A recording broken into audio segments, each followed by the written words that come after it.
intaan ku soo istaagay ilaahay ha inoo rumeeyo riyadeenna insha allahu tacaala markay abaartu jirtoon socday markaan abaartu jirtay oo aan dadka dhex maraayay gabdhaha maqaabal waxay igu lahaayeen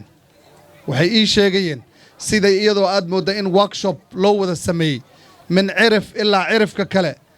walaalayaalow laba qof oo maqaabul ah oo isdaba socoto oo hal jaga doonani hana tusina aan idiin ducayne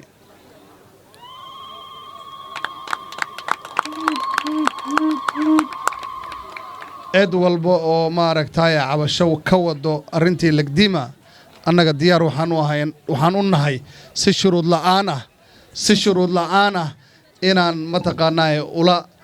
wada xaajoonno oo wixii khilaaf ah wada hadal iyo xaalsamo lagu dhammeeyo insha allahu tacaala wixii intaas dhaafsan waxaa waaye waa gardarro lagu gardaroonayo ummadda maqaabul ee u baahan mathalaad siyaasadeed iskuulkaas secondariga ah ee sarif laga furay ee carruurta ay imtixaanka ku qaadanayaan bannaanka wax laga qiirooda waay qofkii wax garanaya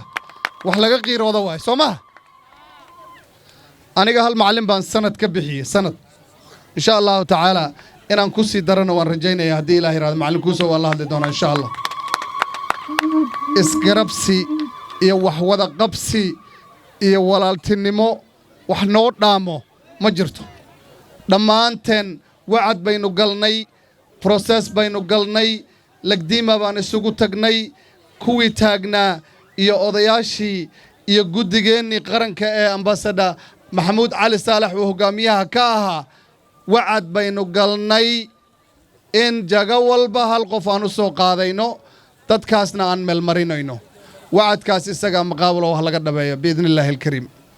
ilaahay hortiisaan ku qaadnay kuwii tartamayayna way qaadeen soo maaha insha allahu tacaala